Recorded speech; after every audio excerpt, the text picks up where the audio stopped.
Hey everybody, welcome back to another episode of Bullish or Bearish. I'm Angela Chu from Success Options Group, and I'm here with my brother Tony to give you another great episode.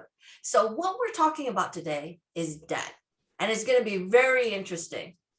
Yeah, so like Angela was saying, like we're trying to give you both sides of the age-old argument, right? And it's something that's up in everybody's mind, especially as we're talking about inflation. And I'm taking the point of view of debt is good. And the reason why I say that is the simple fact of the matter is that most people don't have that large amount of cash just waiting around to do the major purchases, the major things you need in life, whether it's like a car to get to work, or it's like a payment for your house, right? The fact is, most of us don't have that pile of cash just laying around. So you have to use debt, and you use debt responsibly. Okay, that's great that you say that. I understand the no pile of cash thing. But the problem is that's not how people use debt, because they've gotten used to this whole mindset in society of using the credit card to buy something now and pay for it later.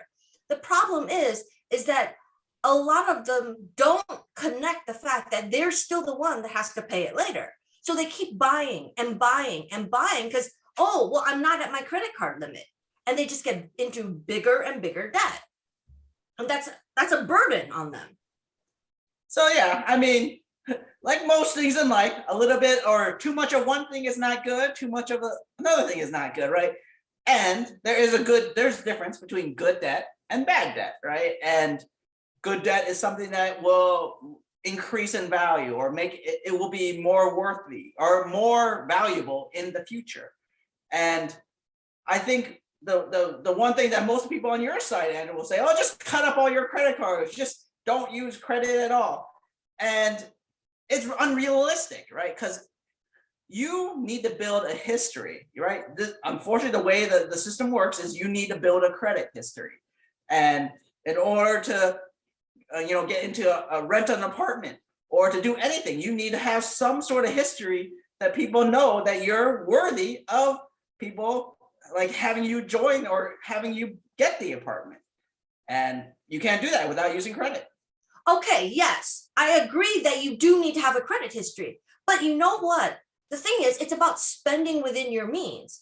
Like, yes, you can use a credit card, but you can also pay it off in full at the end of the month, like when your bill comes in. That still builds good credit history. You know what I mean?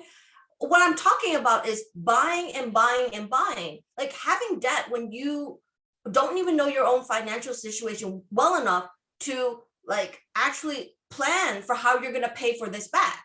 Because so many people right now, they assume that, oh, well, debt is fine. Well, it's not fine. You're talking about specific kinds of debts, like mortgages or like cars, things that you have to have for life. But I'm talking about in general. A lot of people don't think about their debt in the sense of that, okay, well, I'm in debt, I need to get rid of it. They think, oh, it doesn't matter. And that's so not true. I mean, you have to care about what your debt is, because if you don't care, all you're doing is digging yourself into a bigger hole. So, I mean, and this is a lot about what we go in depth in some of our debt workshops, right? And, I think what most people say, well, it's really easy. Just cut Starbucks out, right? Just cut your coffee out. And it's not quite that simple. And we all understand that it's, it depends a lot on your income, but there is a part of this is how you use debt responsibly. And for most people, working with financial professionals, you're able to build a plan and, cut out the bad credit card debt and build a good strategy to use it responsibly, use debt responsibly. And that way you're on that path to retirement, you're saving, you're meeting all your base expenses. And that's why debt is necessary, because you want to live in a house, right? Or you want to invest in the stock market, or you want to do options, or you want that car, right? And you need that car to go to work. So you bring up so many nice points, but the problem is that even though there are instances where debt is good, most people do not treat it that way. Like, I agree that you say you can't just say cut up all your credit cards. It doesn't work. Okay, that I can agree with. But people don't really think about, well, maybe I should take a look at my credit cards. Maybe I should stop getting so many credit cards, even if they give me free offers and 0%. They think, oh, well, I'll just transfer it from one credit card to another, and they just keep transferring from one to another, and the balance just keeps getting bigger.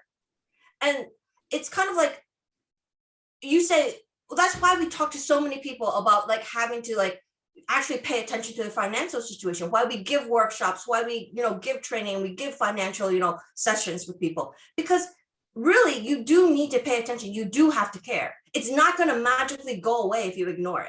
And the problem is so many people get discouraged because they look at their debt and they're like, I'm freaked out. It's a mountain and I can't look at it. I can't pay attention to it. And so they'd rather stick their head in the sand like an ostrich and ignore that it exists.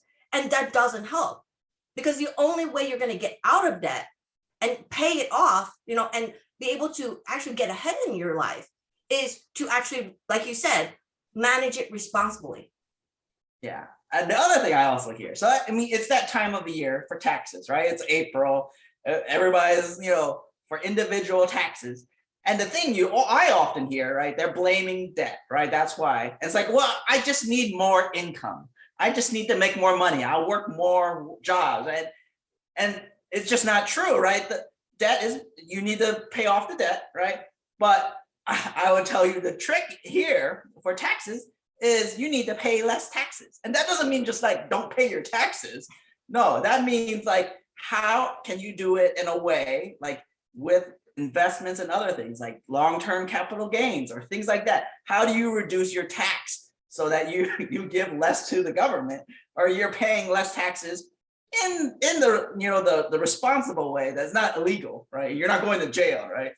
So I think that's the other misnomer I hear, right? Well, taxes, I feel, is like a totally other video that we can do, that totally different subject. But I do understand what you're saying, because debt and taxes are very intertwined in the sense that it's really both things are things that people are really truly like affect everybody and they're concerned about. So really, we've kind of talked about like the fact that he's saying there's certain good kind of debt. Now I'm talking about all the things that people are doing to kind of avoid having to think about the fact that they do need to take responsibility for like the debt they have and figure out a way that actually works for them, that actually makes a difference in their life so they can get to where they want to be. So, I mean, that's really what we're talking about in this video. Yep. So make sure you hit the like, hit the subscribe, leave some comments if you enjoyed this video, or if you want to see a video on taxes in the future. And make sure you sign up for one of our debt workshops if this topic is really pertinent to you. And we'll see you next time.